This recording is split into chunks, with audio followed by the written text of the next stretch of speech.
A person may ask themselves, why would forgiving someone make me feel better when I feel perfectly happy with the anger and resentment I feel towards them?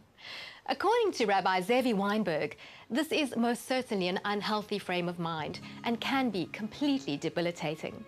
Today, he continues his series, Kabbalah Love, and discusses the concept of forgiveness.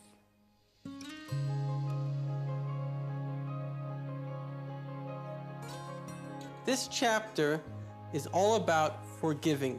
Forgiving is one of the hardest things that we humans face. Getting angry, perhaps the easiest. What's the consequence of holding a grudge? I once asked a psychologist, what is the effect of holding a grudge? And he told me, it's like taking poison and waiting for the other person to die. You see, when we hold on to anger, believe it or not, it creates hypertension. Many diseases come from hypertension. There's a book written by a lady, Brandon Bays, called The Journey, how after forgiving people from a childhood memory, she actually reduced and eliminated a cancerous tumor. In fact, Deepak Chopra believes, and he's a medical doctor, as a scientific fact, that forgiveness cures cancer. In other words, when we hold on to anger, it is literally, not figuratively, but literally holding on to a poison within. The question, of course, is how do we forgive?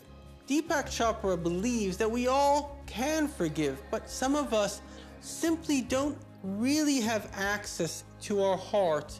Our anger is sometimes stronger than our ability.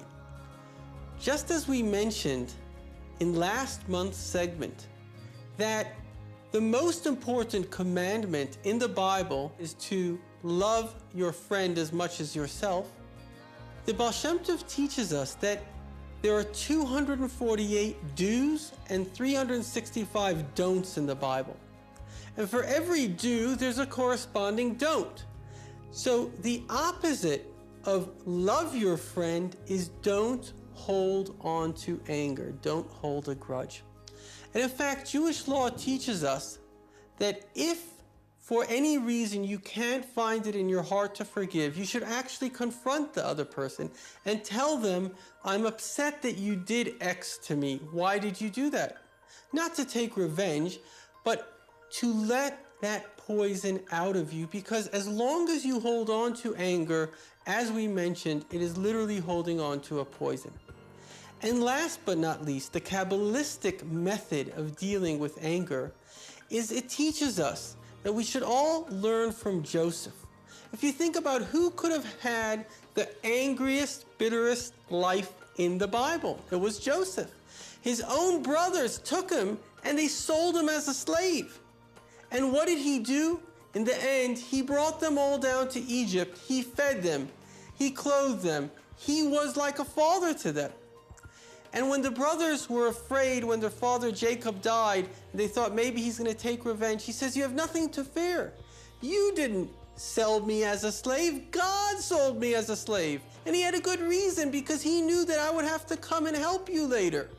This is a very profound message.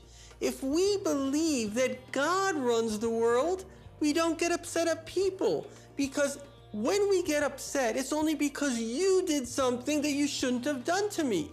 But if I think God did that to me, then the question is, why did God do it? God isn't angry. He's never malicious. There must be a reason.